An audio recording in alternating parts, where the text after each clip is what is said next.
신약성경 204쪽 사도행전 10장 28절 29절 찾으셨으면 우리 두 절이니까 같이 한 목소리로 하나님 말씀 읽도록 하겠습니다. 시작. 이르되 유대인으로서 이방인과 교제하며 가까이 하는 것이 위법인 줄을 너희도 알거니와 하나님께서 내게 지시하사 아무도 속되다 하거나 깨끗하지 않다 하지 말라 하시기로 부름을 사양하지 아니하고 왔노라. 묻노니 무슨 일로 나를 불렀느냐. 아멘. 기도하겠습니다. 인간의 모든 연약함과 부족함마저도 당신의 섭리의 한 조각으로 사용하시는 주님, 이 시간 주님의 말씀을 함께 나누고자 합니다. 연약한 모습 가리워 주시고 그 속에 감추어진, 우리의 질그릇 속에 감추어진 보배만이 드러나는 귀한 시간 되게 하여 주옵소서. 주님의 보배가 드러날 때에 우리의 마음이 감동을 받아 주의 말씀 깨닫게 하시고 알게 하시고 순종하는 역사가 이 자리에 있게 하여 주옵소서. 거룩하신 예수님의 이름으로 기도합니다. 아멘.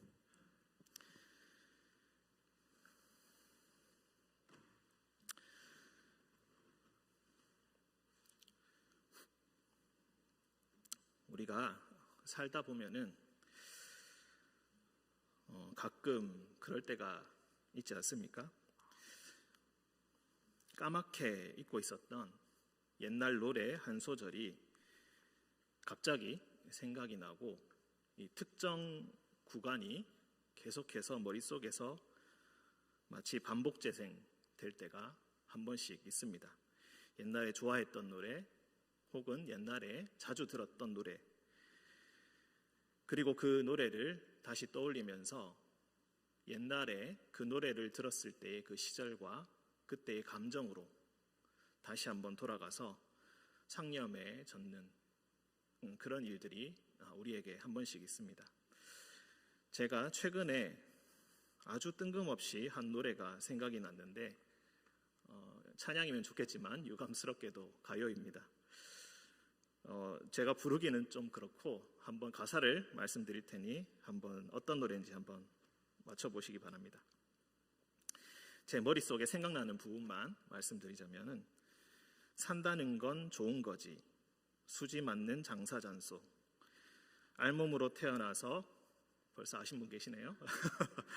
옷 한 벌은 건졌잖소 우리네 헛짚은 인생살이 한 세상 걱정조차 없이 살면 무슨 재미 그런 게 덤이잖소. 이 노래를 갑자기 이 노래가 생각이 나서 다시 찾아보니까 이 노래가 91년도에 발표된 김국환 씨의 타타타라는 노래입니다. 그때 저는 초등학생이었는데 초등학교 5학년 6학년 그때쯤 나이였는데 당시에 TV를 틀고 노래를 들으면은 전부 다 가사가 사랑으로 인한 기쁨 혹은 이별로 인한 슬픔 이런 노래의 가사들밖에 없었던 것이 생각이 납니다. 그런데 이 노래는 정말 특이하게도 그런 종류의 노래가 아니라 어떤 인생에 무언가 깊은 생각을 가지고 생각에 젖게 만드는 진짜 인생이란 게 무엇일까 그 어린 나이에도 한 번쯤은 생각하게 만드는 알몸으로 태어나서 옷 한 벌은 건졌으니 좋은 것이다. 정말로 좋아서 이런 말을 하는 것일까? 정말로 그게 수지 맞는 장사가 될 것인가? 그런 생각을 하면서 이 노래를 자주 들었었습니다. 아니 찾아서 들었다기보다는 계속해서 흘러나왔기 때문에 이 노래를 자주 듣고는 했었습니다. 노래 후반에는 이 가수분이 아주 호탕하게 웃는 부분도 나오는데 그 부분도 참 인상적이었던 기억이 납니다. 이 노래를 듣고 있으면은 한 중년 남성이 아주 멋진 트렌치 코트를 입고 쓸쓸한 가을거리를 혼자 거니는 낙엽이 이슬에 젖어서 막 헝클어져 있는 그 거리를 마치 세상에 혼자인 것처럼 생각에 잠겨서 걷고 있는 그런 장면이 연상이 되곤 했습니다. 사실 어제는 제 동생의 결혼식이 있었습니다. 그래서 인천에서 결혼식이 있어서 아침부터 인천에 가서 이것저것 일을 거들어주고 그리고 저녁 늦게 돌아오게 되었습니다. 부조금 받는 아주 중요한 역할을 하면서 많은 분들을 다시 만났습니다. 코로나로 인해서 보지 못했던 분들, 그리고 그동안 좀 소원해져 있던 친척들, 그리고 어릴 때 다녔던 교회의 친구들, 그리고 형님, 누님들, 많은 사람들의 얼굴을 볼 수가 있었습니다. 그렇게 얼굴을 뵈면서 반갑기도 하고, 한편으로는 슬프기도 하고, 한편으로는 좀 충격적이기까지 했습니다. 왜냐하면 세월의 흐름을 온몸으로 느꼈기 때문입니다. 여전히 청년으로, 건장한 장년으로 남아있던 많은 분들이 머리에 백발을 이고 쇠약해진 몸을 이끌고 겨우겨우 나타나시기도 하고, 어릴 때 함께 교회에서 놀았던 형님, 누님들이 이제 완전히 아줌마, 아저씨가 되어서 그분도 저를 못 알아보고 저도 그분을 못 알아보는, 서로 한참을 주시하다가 마스크를 넘어 주시하다가 아 하고 서로에게 손가락을 내밀며 악수를 하는 그런 일들이 계속 반복되었습니다. 더 씁쓸한 것은 어떤 가족을 만나거나 아는 분을 만났을 때 마땅히 이쯤에서 보여야 할 얼굴들이 보이지 않을 때였습니다. 왜 안 오시지? 몇 년 전에 돌아가셨지. 왜 안 오실까? 몇 년 전부터 큰 병을 앓고 계셔서 자리에서 못 일어나고 계시지. 그렇게 서로 이야기를 나누고 오랜만에 얼굴들을 보면서 참 많은 걸 느꼈습니다. 사람은 누구나 다 나이 먹고 늙어간다는 것 누가 모르겠습니까마는 그거를 실질적으로 느낄 때는 정말 생기는 감정의 깊이부터 처음부터 다른 것 같습니다. 누구나 나이가 들고 죽어가는구나. 건강하던 사람이 어느 순간에 아파서 자리에 눕게 되고 갑자기 활동을 하지 못하게 되면서 그렇게 또 갑작스럽게 주님 곁으로 가는구나. 우리는 정말로 인생의 한 치 앞도 알지 못하는구나. 그리고 그 모든 걸 다 알면서도 여전히 그 삶을 어쩌지는 못한 채 바람이 불면 바람에, 그리고 비가 오면 비에 젖어 그렇게 살아가는구나. 인생의 무상함, 어떤 것도 통제할 수 없는 그 인생의 모든 요소들, 깨닫고 느끼는 게 있고 아는 게 있고 심지어 변화되었다고 생각하면서도 여전히 좁혀지지 않는, 가까운 듯하나 먼 인간관계들, 건강을 얻고 싶어하고 돈을 얻고 싶어하고 행복을 얻고 싶어하고 많은 걸 얻고 싶어서 여러 모양으로 애를 쓰지만 결국엔 다 흙으로 돌아가고 만다는 그 쓸쓸한 생각들, 감정들.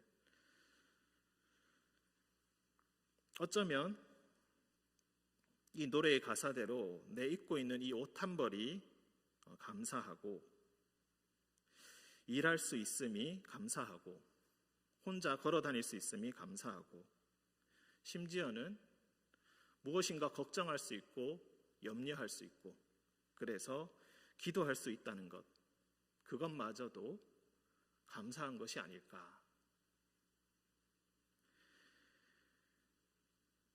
꿈에 부풀었던 젊은 시절을 지나 인생의 많은 것들을 겪으면 겪을수록 다 별 볼 일 없구나, 다 별게 없구나, 무엇을 얻었다 자부하고 무엇을 성취하였다 자부하여도 얼마 가지 못하는 그게 바로 인생이구나.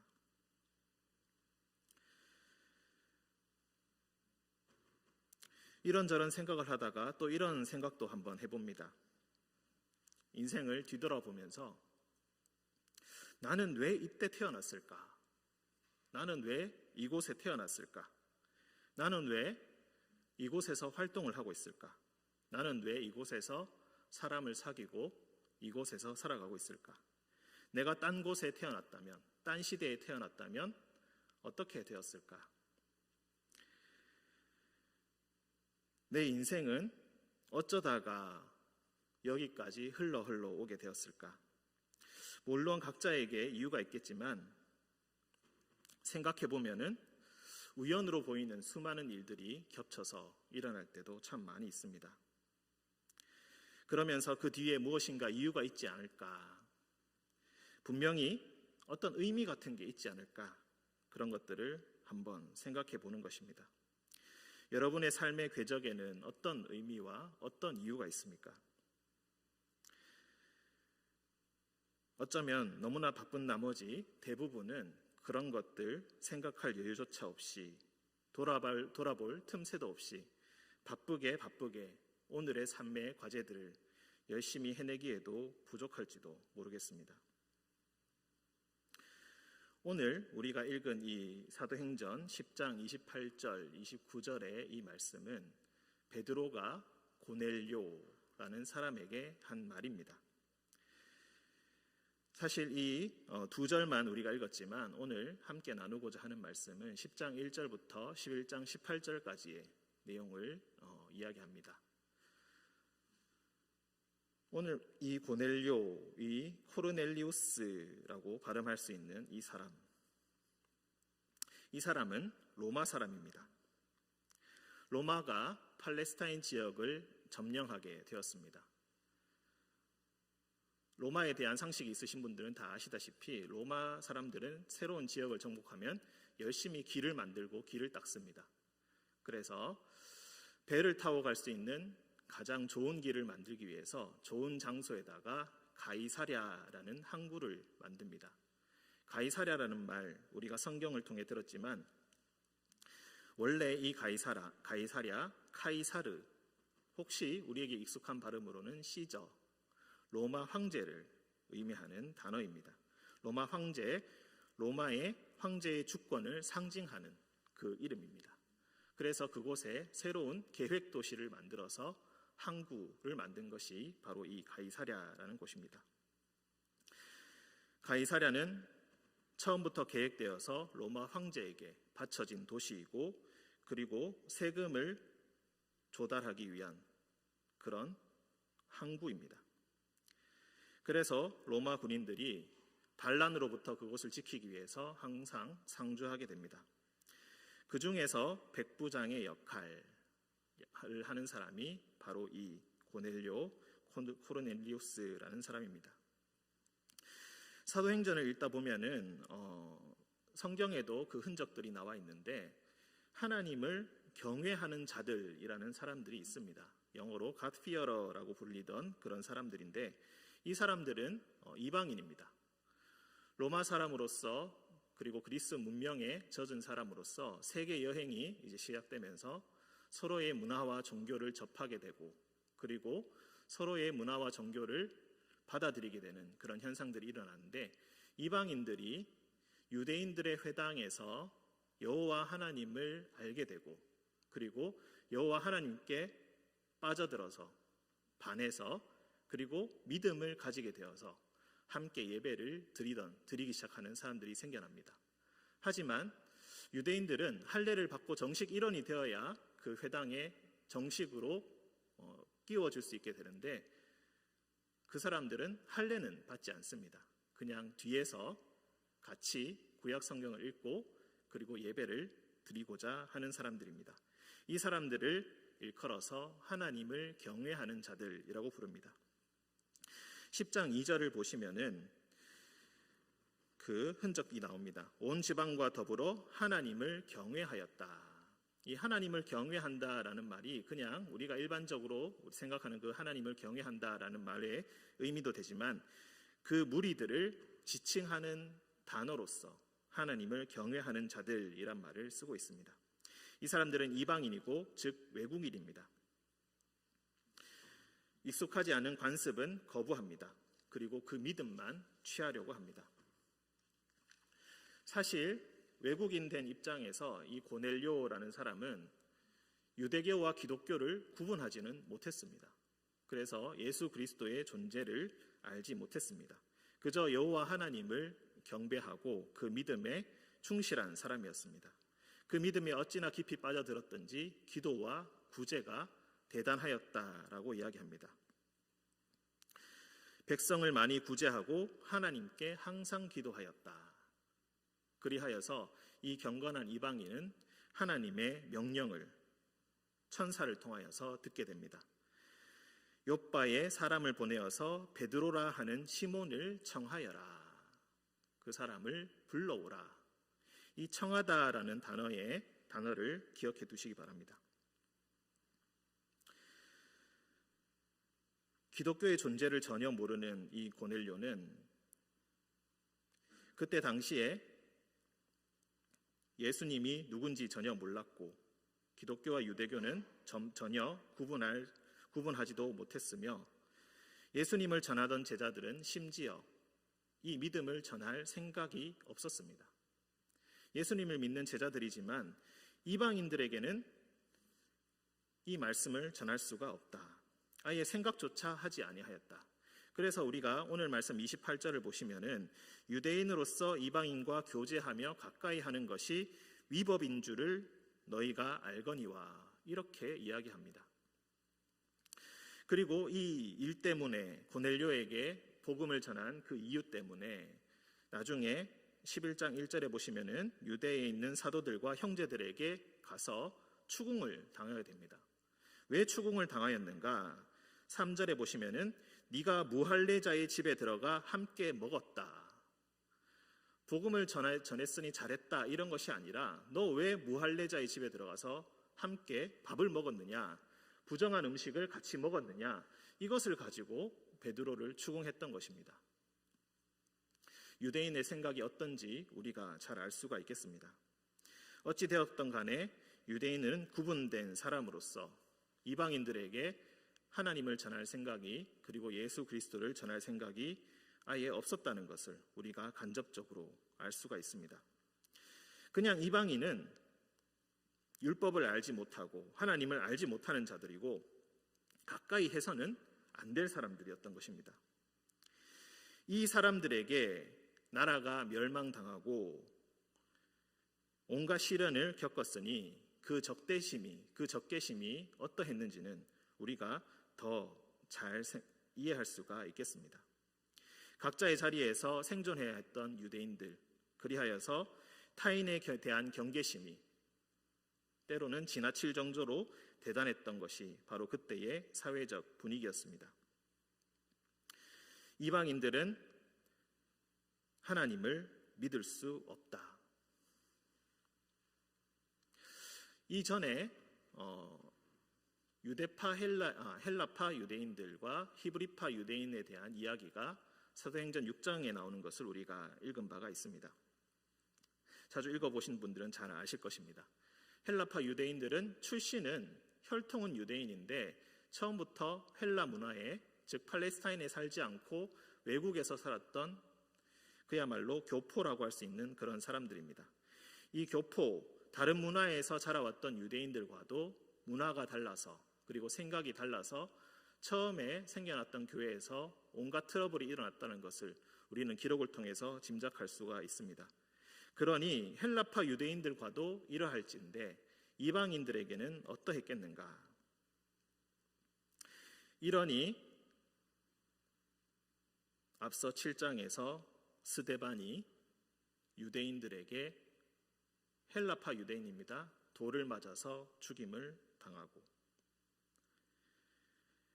사울, 우리가 오늘날 바울이라고 부르는 그 바울 사도도 그 죽임에 가담했다는 것을 우리가 이미 읽었습니다. 그 분위기가 어땠는가를 더 잘 이해하시게 하기 위해서 이 말씀을 드렸습니다. 그런데 예수를 믿는 유대인들이 이제 스데반으로 인해서 박해를 당하게 되고 예루살렘에서 쫓겨나게 되고 사람들은 점점 더 흩어지게 됩니다. 박해를 통하여서 오히려 예수님을 믿는 믿음이 점점 더 퍼지게 되는 아주 이상한 하지만 놀라운 그런 현상이 일어나게 됩니다. 그리고 여기서부터 바로 이때와 이곳에서부터 하나님의 역사가 하나님의 인도하심이 나타나기 시작한 것입니다. 베드로도 어느 날 예루살렘에 있다가 무슨 생각인지 전도를 하러 여행을 떠났습니다. 하지만 여전히 편견은 유효합니다. 어딜 감히 이방인이 하나님을 믿겠어. 할례도 받지 않고 율법도 모르는 놈들. 그저 우리가 좋다면은 뒤에 앉아서 듣는 것 정도는 할 수 있겠지. 가까이 할 사람들이 아니야. 이런 생각을 가졌던 베드로에게 어느 날 환상이 보입니다. 난간에 있는 꼭대기층 그리고 그곳에 차양막을 펼쳐 놓아서 바람이 잘 통하는 그 지붕에 올라가서 고픈 배를 움켜쥐고 하나님께 기도를 하다가 어느 순간 환상을 보게 됩니다. 그 환상은 하늘에서 보자기가 내려오는 환상이었습니다. 그 안에 4발 가진 짐승, 기는 것, 그리고 공중에 나는 것이 있다고 합니다. 이 4발 가진 짐승과 기는 것과 공중에 나는 것이라는 이 표현, 이 문구 자체를 우리가 읽어보면은 창세기 1장의 흔적을 우리가 느낄 수가 있습니다. 하나님께서 5째 날에 하늘에 나는 것을, 공중에 나는 것을 만드시고 6째 날에 땅의 생물들을 만드실 때 나왔던 그 목록과 유사한 분위기, 유사한 단어를 사용하여서 이 문구 자체에서 하나님의 의도가 무엇인지 분명히 드러나게 되는 것입니다. 즉 하나님께서 지금 베드로에게 주시는 이 모든 생물들을 만드셨고 그냥 만드신 게 아니라 선하게 보기 좋게 만드셨다는 것, 그 의미를 이미 이 문구 자체에서 함축하고 있는 것입니다. 그러면서 하나님께 하늘로부터 소리가 들립니다. 베드로야 일어나 잡아먹으라. 어떤 해석자들, 어떤 주석가들은 이 일어나라는 말을 어서라고 해석을 하기도 합니다. 즉 어서 당장 일어나서 이것들을 잡아먹으라. 하지만 베드로는 자신이 알고 있는 바 율법에 의거해서 대답합니다. 속되고 깨끗하지 않은 것을 내가 먹은 적이 없습니다. 우리가 또 이것을 보면서 옛날의 에스겔을 떠올릴 수가 있습니다. 하나님께서 예루살렘의 멸망을 보여주시기 위해서 에스겔에게 왼쪽으로 390일 동안 누워있고 오른쪽으로 40일 동안 누워있으라 명령하신 적이 있습니다. 그때 하나님께서는 예루살렘 백성들에게 이 심판의 진노가 얼마나 큰 것인지 에스겔을 통해 보여주시기 위해서 인분으로 떡을 구워서 먹으라고 그렇게 명령을 하십니다. 즉 정결하지 못한 떡을 먹으라고 명령하시는 것입니다. 심판이 이루고 나면은 너희가 율법을 지키지도 못할 아주 부정한 하나님께 버림받은 그런 환경에서 너희가 살게 될 것이다. 얼마나 그 미래가 어둡겠는가, 이것을 보이기 위해서 에스겔에게 그 명령을 하셨는데 에스겔이 그 명령을 처음으로 거부합니다. 내가 더러운 것을 먹은 적이 없습니다. 도저히 이것은 행할 수가 없습니다. 라고 하니까 하나님께서 한 발 양보하셔서 쇠똥으로 만들어서 그 떡을 구워서 먹으라 라고 명령하시고 에스겔은 그 명령에 순종을 하게 됩니다. 율법에 따라 인분은 부정한 것이고 그 당시의 쇠똥은 정당하게 써도 되는 깨끗한 땔감이었기 때문에 그랬습니다. 베드로가 단순히 너무 깨끗한 사람이라서 이런 대답을 한 것이 아니라 이런 전통과 역사를 통하여서 그리고 유대인의 신념을 따라서 베드로도 똑같이 하나님께 대답을 한 것입니다. 하지만 하늘의 소리가 이번에는 다릅니다. 하나님이 깨끗하게 하신 것을 네가 속되다고 하지 말아라. 그렇게 말씀하십니다. 그리고 심지어 이 환상이 3번 반복이 되었다고 합니다. 베드로는 항상 3번인 것 같습니다. 예수님도 3번 부인했고 환상 중에 들린 하나님의 음성도 3번 거절을 했던 것입니다. 어찌되었던 간에 이 환상을 경험하고 이 거절한 이 기억을 가지고 이게 도대체 무슨 의미인가 의아해하고 있는데 또 천사가 성령님이 베드로에게 알려주십니다. 이제 2 사람이 널 찾아올 건데 그 사람을 의심하지 말고 그냥 따라가라고 합니다. 베드로는 문을 열고 그 두 사람을 향하여서 당신들이 찾는 사람이 바로 나다라고 하면서 그 왜 왔는지 그 이야기를 자초지종을 듣습니다. 그리고 이방인들을 아마도 고넬료의 부하들이었기 때문에 그들도 이방인이었을 텐데 그 사람들을 기꺼이 집으로 맞아들여서 함께 유숙을 하게 됩니다. 하나님께는 내가 더러운 것을 먹을 수 없다라고 하면서 이방인들을 자신의 집에 들인 것입니다. 사실 이 받아들여서 유숙하게 한 것 자체가 베드로에게는 이미 그의 상식을 깨는 행동이었고 이전에는 하지 않던 그런 행동이었고 율법에 맞지 않는 좀 찜찜한 그런 행동이었던 것입니다. 이 받아들임부터 시작하여서 이제 앞으로 일어날 일들을 우리가 짐작할 수 있게 됩니다. 그리고 다음 날 베드로는 약 50km의 길을 걸어서 가이사랴 고넬료의 집까지 가게 됩니다. 고넬료는 일가 친척과 가까운 친구들을 다 모아놓고 기다리고 있었습니다. 그리고 베드로가 들어오자마자 발 앞에 엎드려서 절을 하게 됩니다. 어떤 마음인지 우리는 잘 알 수 있습니다. 사실 직접 가야 하는데 가지는 못하고 하나님의 명령에 따라서 베드로를 초대하라 했으니 그 말에 순종을 했던 것입니다. 그리고 베드로가 자신의 집에 찾아와 주었을 때 그는 온 몸과 온 마음을 다하여 온 정성을 다하여 베드로를 맞이했습니다. 그것이 발에 엎드려서 절하는 것이 고넬료가 할 수 있는 최상의 대접이었던 것입니다. 하지만 이 발 앞에 엎드리는 이 마음은 우리가 이해할 수 있지만 이 마음조차도 사실 그 당시의 문화에 의하면은 신에게 하는 행동, 신적인 존재에 대한 예의가 바로 이 발 앞에 엎드리는 것이었습니다. 즉 이방 풍습에 따라서 이런 행동을 한 것입니다. 내 앞에 있는 자는 신적인 존재다, 하나님과 같은 존재다라고 하면서 예를 표했던 것입니다. 그러자 베드로는 바로 그 태도를 고쳐줍니다.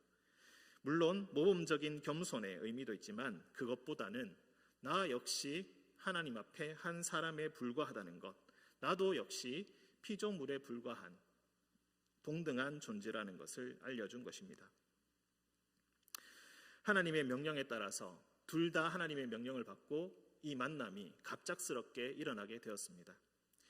그러니 베드로가 이 만남이 얼마나 낯설고 어색하겠습니까? 이방인들, 처음 보는 많은 사람들, 심지어 우리나라를 점령하고 있는 군대의 군인, 그리고 그 가족들이, 그 지인들이 나를 둘러싸고 초롱초롱한 눈으로 나를 쳐다보고 있습니다. 무슨 말을 해줄까? 저 사람이 이 먼 길을 걸어와서 어떤 말을 우리에게 들려줄까? 기대하는 모습이 있습니다. 그 모습을 보고 베드로가 처음 한 말이 바로 이 10장 28절과 29절입니다. 유대인으로서 이방인과 교제하며 가까이 하는 것이 위법인 줄은 너희도 알거니와 하나님께서 내게 지시하사 아무도 속되다 하거나 깨끗하지 않다 하지 말라 하시기로 부름을 사양하지 아니하고 왔노라. 묻노니 무슨 일로 나를 불렀느냐. 이것이 위법이다. 이 말은 율법에 맞지 않다라는 의미가 있습니다. 즉 하나님의 율법에 비추어 보면 이 만남은 사실 별로 바람직하지 않다. 하나님을 경외한다니까 너희도 율법을 어느 정도는 알고 있지 않느냐. 이것은 이치에 맞지 않다. 하나님이 싫어하실 수도 있는 일이다.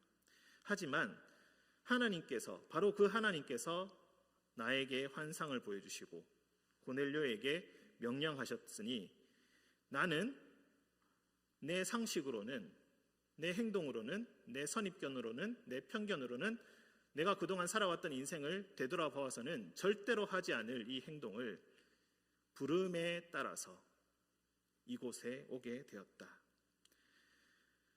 하나님께서 부르셨으니 내가 이곳에 왔다. 너희가 무슨 일로 나를 불렀는가? 여기서 29절을 보시면은 이 부름, 29절 처음에 부름을 그리고 마지막에 불렀느냐, 이 단어가 사실 똑같은 단어로 둘 다 동사입니다. 헬라어로 이 단어는 메타펜포라고 하는 단어입니다.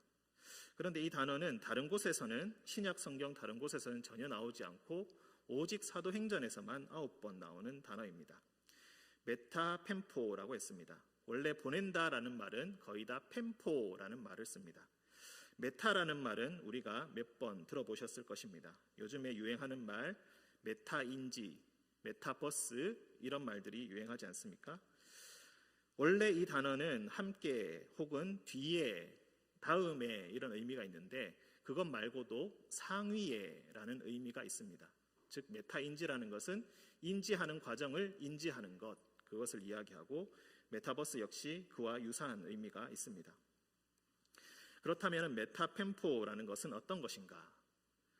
좀 더 상위의 관점에서 바라보았을 때 어떤 목적을 가지고 어떤 목적을 이루기 위해서, 특히 사적인 것보다는 공적인 어떤 목적을 위해서 부른다, 청한다라는 이런 의미가 있습니다. 그런데 이 단어가 9번 나온다고 했는데 10장과 11장에서 오늘 제가 10장 1절에서 11장 18절까지라고 말씀드렸는데 여기서만 5번이 나오고 뒤에 바울이 신문당하는 내용에서 4번이 나오게 됩니다. 앞서 베드로라 하는 시몬을 청하라라고 했을 때도 이 메타펜포라는 단어를 쓰게 됩니다. 하나님에게서 공적인 것이 무엇입니까? 사회에서는 나라의 명령을 의미하는 것이지만, 모두의 이익을 이야기하는 것이지만, 여기서 말하는 공적인 것은 하나님의 명령입니다. 만남 자체만 보면 굉장히 즉흥적입니다.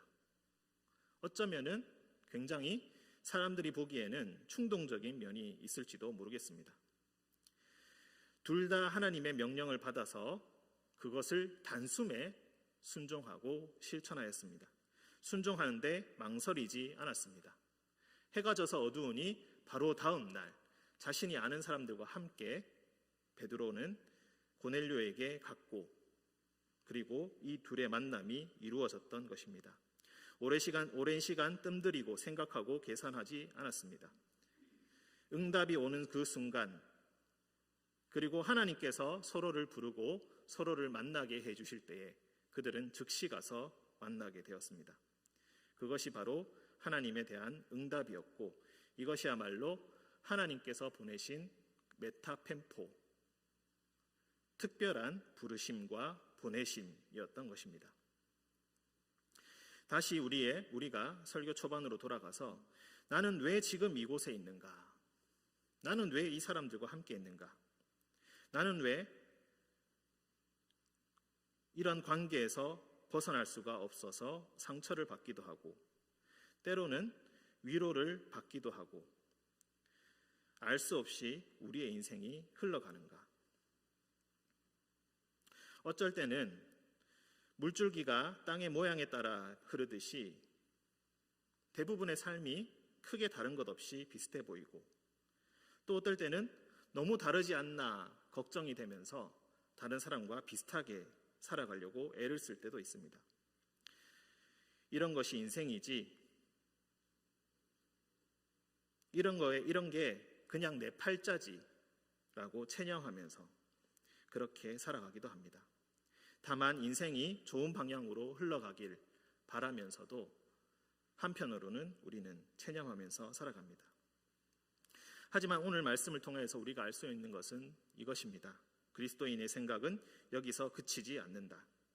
하나님의 특별한 보내심, 메타펜포를 생각합니다. 한 발 더 나아가고 더 적극적으로 생각합니다. 평소에 살던 나의 정서, 나의 상식에 맞지 않는 만남과 때로는 행동도 있을 수 있습니다.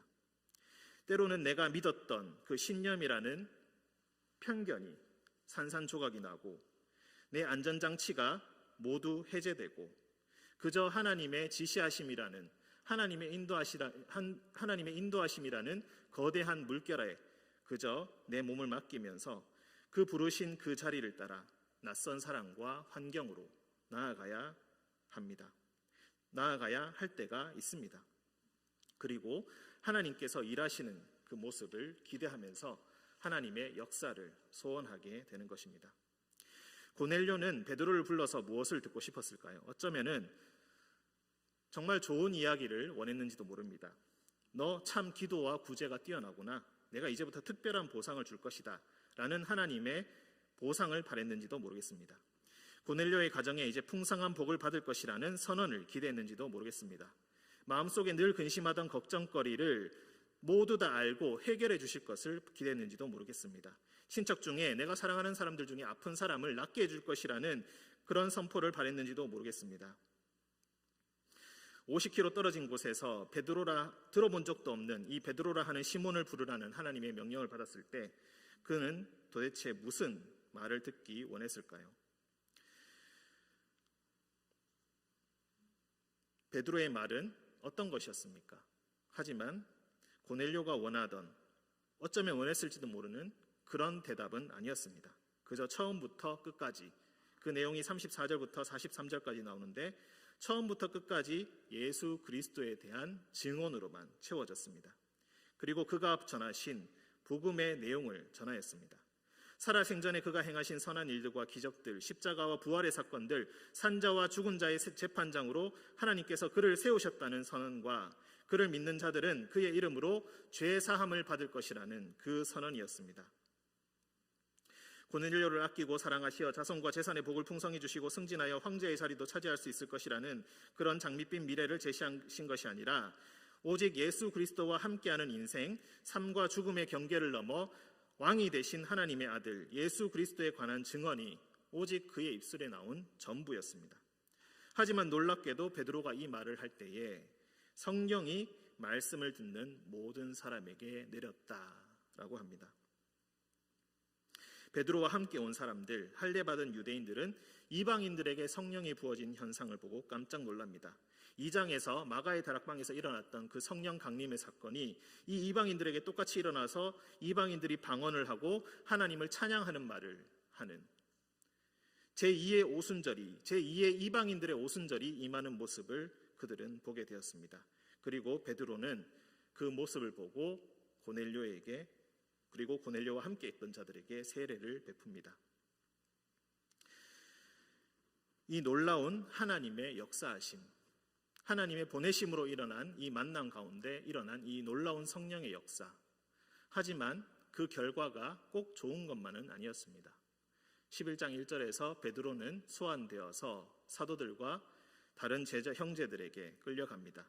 네가 무할레자의 집에 들어가서 함께 먹었다니 어찌 그럴 수가 있겠는가. 그래서 베드로는 처음부터 끝까지 모두 다 설명을 합니다. 내가 누구이기에, 17절 하반절에 내가 누구이기에 하나님을 맡겠는가. 하나님께서 메타펜포 하셔서 내가 그곳에 가서 성령의 역사를 보았으니 내가 어떻게 하나님의 일을 맡겠는가. 처음부터 율법을 주신 이가 하나님이시니 이 일을 행하신 분도 하나님이시다. 하나님께서 복음의 이 능력을, 이 복음의 소식을 이방인들에게도 주시고 성령의 역사를 그들에게도 주셨다. 그러니 다른 사람들이 18절에 이 말을 듣고 잠잠하여 하나님께 영광을 돌려 이르되 하나님께서 이방인에게도 생명 얻는 회개를 주셨다. 그런데 이후에 보시면은 베드로는 더 이상 나오지가 않습니다. 나중에 21장에 들어가면은 이제 13장부터 바울의 선교가 시작되는데 바울이 열심히 이방에서 교회를 개척하고 선교를 하다가 예루살렘으로 들어오게 됩니다. 그때 바울을 맞이해 주는 사람이 누구입니까? 예루살렘의 수장이 누구입니까? 사실 이름으로 따지자면은 베드로가 마땅히 예루살렘 교회의 수장이 되어야 할진데, 12사도의 첫 번째로서 예수님의 가장 가까운 제자로서 마땅히 그러해야 할진데, 서열이 최고여야 할 텐데 그 사람이 아니라 예루살렘 교회의 수장은 의인이라는 별명을 가지고 있던 야고보, 예수님의 동생 야고보였습니다. 그래서 어떤 사람들은 상상력을 발휘해서 이렇게 이야기합니다. 어쩌면은 이 고넬료 사건으로 인하여서 베드로가, 이런 표현은 조금 어색하지만, 실각한 것이 아닌가, 위치를 잃은 것이 아닌가, 명예를 잃은 것이 아닌가, 그렇게 생각합니다. 바울 서신들을 살펴보면은 베드로가 자기 아내를 데리고 또 이방의 땅을 돌아다니면서 선교를 하였다라는 기록들이 중간에 나옵니다. 즉, 어쩌면은 베드로는 예루살렘 교회에 앉아서 그 모든 부귀와 영예를 누리면서 한 교회의 수장으로서 가장 영예로운 위치에서 머물러 있었을 수도 있습니다. 하지만 그는 자신의 이름에 맞게 그런 일들을 그곳에서 머문 것이 아니라 하나님의 명령을 따라서 하나님께서 진정으로 일하시는 이방인을 통하여서 보여주신 그 역사를 보고는 그 자리를 냅다 던져버리고 선교의 자리로, 알아주지 않는 고생과 고난의 길로 갔던 것입니다. 세상에 명예를 주는 그런 자리보다도 하나님의 역사를 느낄 수 있는 바로 그 현장으로 베드로는 달려갔던 것입니다. 우리는 인생의 지혜를 통하여서 이것조차 어쩌면 알고 있습니다. 세옹지 마라. 인생에서 좋은 일인 줄 알았던 것이 나중에 알고 보니 나쁜 일이었고, 인생에서 일어나지 말아야 할 나쁜 일이다, 상상하기 싫을 조차 나쁜 일이다라고 생각했던 게 결국에는 좋은 일이었다는 것이 우리의 인생의 지혜에도 새겨져 있습니다. 하지만 교회에 있어서 그 의미는 더욱더 새롭게 우리에게 다가옵니다. 우리는 복음을 전하는 일을 하고 교회에 소속되어 있으면서도 여전히 세상의 것들로 서로를 평가합니다. 외모로 평가하고 학력으로 평가하고 능력을 보고 열광합니다. 하지만 그런 것들보다 우리 삶의 목표와 방향은 우리의 영 속에 더욱더 깊이 새겨져 있습니다. 우리의 가장 깊은 내면 속에 새겨져 있습니다. 그것이 바로 우리를 만드신 하나님의 목적입니다. 세상의 기준과 나의 상식, 편견을 초월하여서 우연으로 가장된 필연의 보내심이 우리 모두에게 있음을 베드로와 고넬료의 말씀을 통해서 배울 수가 있습니다. 이 모든 과정은 좋은 결과를 보장해달라는 하나님과의 협상 과정에서 일어난 것이 아니라 그저 하나님께서 주신 그 명령대로 순종할 때에, 그 사명에 따라갈 때에 그 사람에게만 주어지는 하나님의 선물인 것입니다. 베드로에게 이 일은 어쩌면 세상의 관점에서는 실각일 수 있겠지만 일의 결과가 어떠했든 간에 그는 하나님의 일하심을 진정으로 느낄 수 있게 되었고, 진정 하나님이 일하시는 자리에 머물 수 있게 되었던 것입니다. 의린교회 성도 여러분, 세상에 많은 일들이 일어나고 있습니다. 감당할 수 없는 기술의 발전, 기후의 변화, 코로나19와 같은 질병의 범람들, 너무나 빠르게 바뀌어가는 세상의 모습들, 따라가지 못하고 뒤처진 자의 서글픔, 이대로 뚜렷한 결과 없이 내 인생이 끝나버리는 것이 아닐까라는 그 서글픔과 두려움. 하지만 이런 것들을 깨고 우리는 그리스도인으로서 새롭게 생각해야 합니다.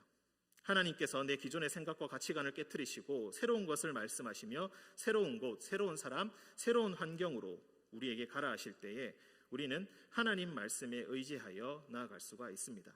확실한 결과와 보장된 미래 따위는 없습니다. 그저 하나님께서 말씀하시니 하나님께 순종할 뿐입니다. 결과는 어쩌면은 눈에 보듯 뻔한 일일지 모르겠지만 삶 속에서 하나님께서 생생한 성령의 역사를 그들에게 보여주시고 느낄 수 있게 해주실 것입니다. 하나님의 메타펜포, 이 특별한 보내심에 순종하셔서 하나님의 생생한 성령의 역사를 체험하시는 여러분이 되시기를 주님의 이름으로 간절히 기원합니다. 함께 기도하겠습니다. 거룩하신 주님,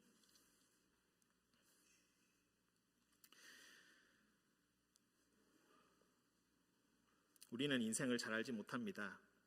잘 안다 여겼던 모든 것들이 뒤로 갈수록 흐릿해지고 헷갈릴 때가 있으며 그 의미가 무엇인지 고민할 때가 있습니다.